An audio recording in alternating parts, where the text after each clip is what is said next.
se cumplen 40 años de este golpe de Estado en donde se un hecho luctuoso, triste, ¿no?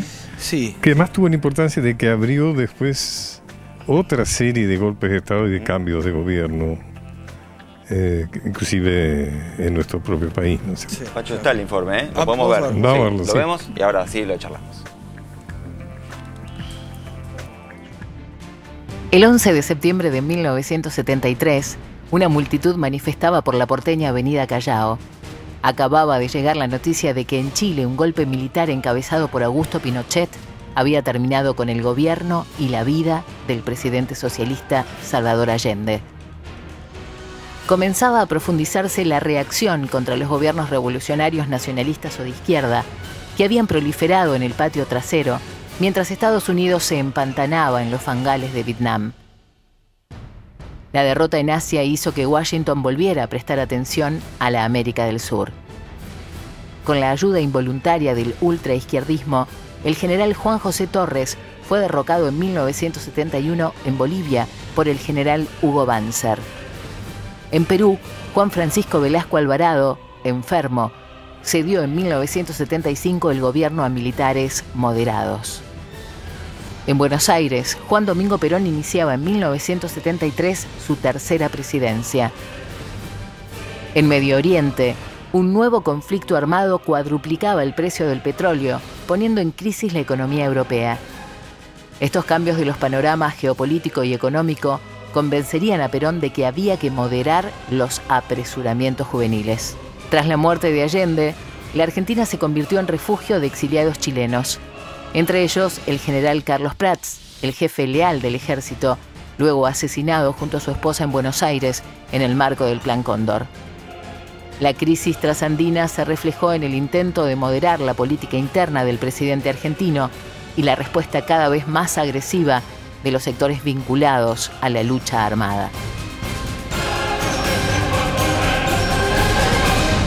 Bien, Pacho, lo primero que queremos saber es por qué el golpe de Estado Allende, ¿no? Salvador Allende era marxista, socialista.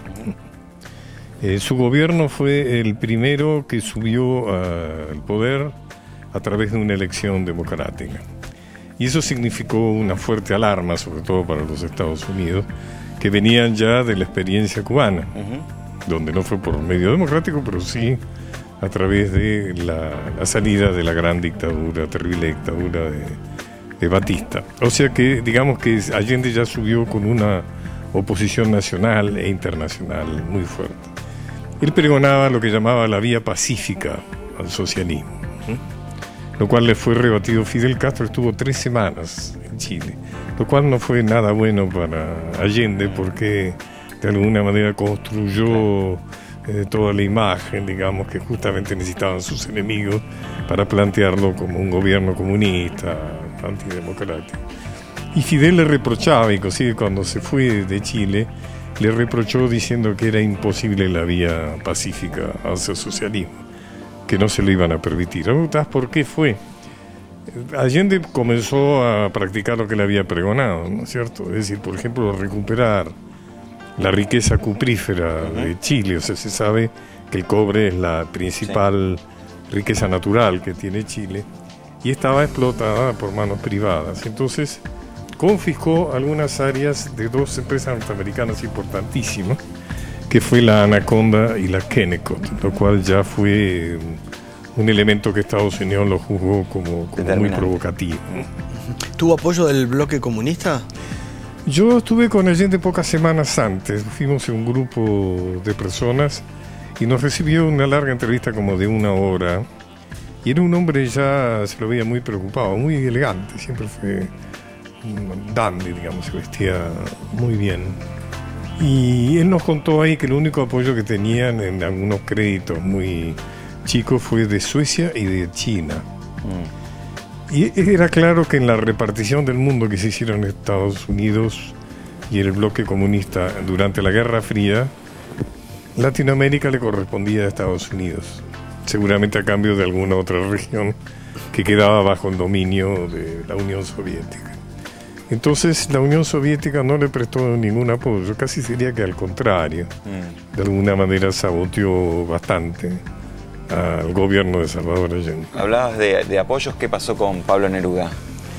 Pablo Neruda era un activo militante comunista, ¿no es cierto? Fue comunista, muy partidario de los gobiernos socialistas, y fue un entusiasta apoyo de Allende y de su gobierno. Cuando cae Allende, Neruda se expresa de una manera muy vigorosa en contra del golpe y muere al poco tiempo. Inclusive todavía se presta a discusión de si murió por la vía natural o si alguien lo ayudó a morir. Hecho, se exhumaron. Su casa fue saqueada. Y todavía no se dio a conocer, ¿no? El estudio. En fin, hay como versiones, también hay versiones contradictorias de la muerte de Salvador Allende. Porque algunos decían, y parece haberse confirmado esa hipótesis, de que se suicidó. Sí.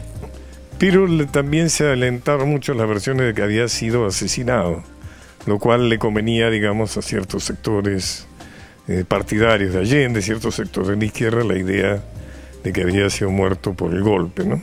Pero parecería, realmente no hay mucha diferencia entre una y otra, porque creo que Allende sabía, como se contaba en el informe, si fue asesinado Prat, si fue asesinado otro miembro. Y cualquiera sea el caso, lo cierto es que no se entregó. Con toda seguridad que no iba a sobrevivir al golpe.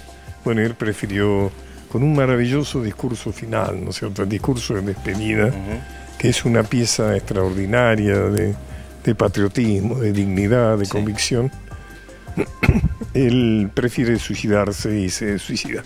Para seguir conociendo más sobre este trágico, tremendo episodio de la historia de la humanidad, digamos, ¿no?, que tiene que ver con los golpes de Estado en el mundo, que lamentablemente siguen existiendo y siguen existiendo, muchas veces apoyados, impulsados por gobiernos. Claro, además, ¿no?, como dijimos, el golpe a Pinochet, el golpe de Pinochet Allende abrió otra serie de descalabros, diríamos, políticos, cuando Latinoamérica pasó a ser ese sistema de ejércitos integrados contra lo que se llamó el enemigo interior, porque los ejércitos siempre se arman para invasión de algún enemigo de fuera. Exactamente. Se desarrolló el sistema del enemigo interior, ¿no es cierto? Sí. Y por lo tanto vinieron épocas, no solo en la Argentina quizá fue el peor sistema, pero en muchos otros países latinoamericanos. Hace poco veía, un documental sumamente interesante de Oliver Stone que se llama Al sur de la frontera, que habla, entre otras cosas, de los golpes de Estado en Sudamérica. Gracias, muchas gracias.